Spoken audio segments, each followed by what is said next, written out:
四皇カイド、同じく四皇ビッグマム、共に陥落。時代が動いた。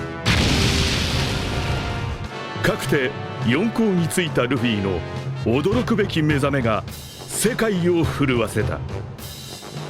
時代は大きく確実に変わり始めている。Empieza con Nami cagando a palos a Luffy por la boludez de saltar desde lo alto de la cascada y poner en riesgo a toda la tripulación. Merecidísimo. Aparece una gaviota repartiendo el periódico y parece que por fin vamos a ver la reacción de nuestros nakamas ante todo lo que está pasando en el mundo. Vemos las nuevas recompensas. Impresionante todo esto.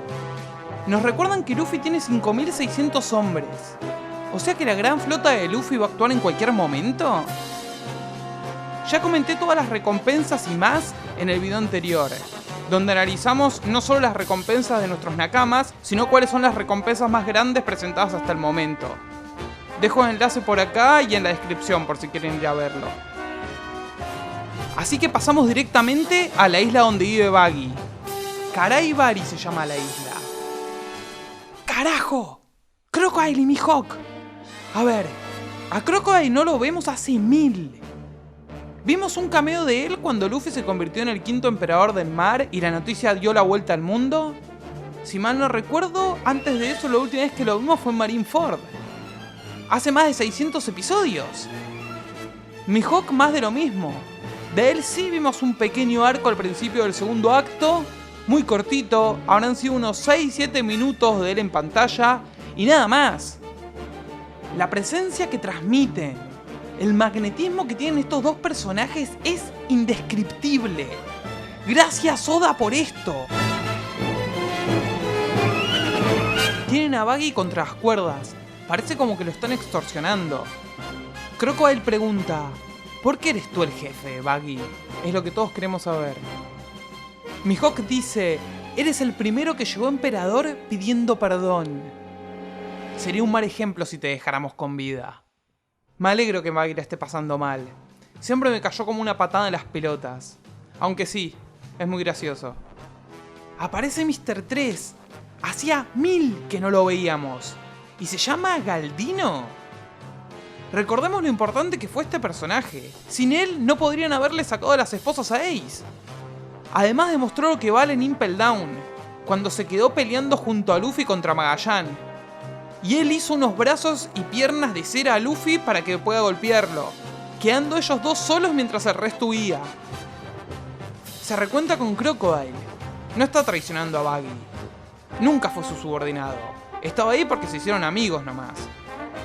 Mr. 1 también está. Y después están todos los tripulantes de Buggy. ¡Qué cantidad de caras conocidas que estamos viendo! A todos les chupa un huevo lo que le pase a Buggy. Es como que saben que pase lo que pase van a caer bien parados. Ahora que recuerdo, en Marineford, Doflamingo trató de hacer una alianza con Crocodile. Y antes de eso, Crocodile y Mihawk habían luchado. Vemos un fragmento de la historia cuando la marina fue a buscar a Mihawk. Curia se llama la isla donde se encontraba y donde Zoro estuvo entrenando 2 años. Culpa a Crocodile en parte por lo que está pasando. Tal cual, él fue el primero en caer. Y Crocodile lo seduce diciendo: si cooperamos seremos una organización que la marina no puede ignorar. ¿Por qué quieren que la marina esté tras ellos? Apenas tenemos información del pasado de Mihawk, pero descubrimos que era conocido como el cazador de marines. Un apodo muy parecido al de Zoro. Buggy pregunta por qué lo persigue la mala suerte. Yo diría que es al revés. Es el ser humano con más suerte del mundo. Vamos a otro flashback. ¿Cómo zafó Buggy cuando la marina lo tenía rodeado? Así que lo salvó Crocodile. Fue a cobrar una deuda que tenía. Recordemos que cuando conocimos a Crocodile, era el dueño de un casino. Además, si Buggy puso recompensas por cabezas de la marina, es muy probable que Crocodile haya matado a cientos de ellos. O sea que la deuda puede venir de alguno de estos dos lugares. Dios, qué intimidante que es. Hacía tantos años que no lo veíamos en acción que había olvidado lo fuerte que era. Gracias Oda por rescatar este personaje y dejarnos ver esto una vez más. Crocodile y Mihawk están enojados por el cartel publicitario que distribuyeron por todo el mundo. Pero ni siquiera fue intención de Baggy esa. そのポスター座長を一番かっこよくしちゃいました。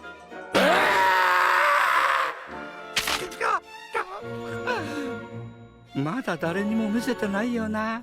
もう全世界へばらまいちゃいました。Es espectacular cómo Baggy se convirtió en un emperador. O sea que él no quería hacerlo, no era parte de su plan. Fue una serie de casualidades como todo lo que le viene pasando últimamente. Que la Marina lo considera un emperador tiene todo el sentido del mundo. Lo consideran el cerebro detrás de la fuga de Impel Down, estuvo en el barco del Rey de los Piratas y hace muchos años estaba a la par de Akagami Shanks.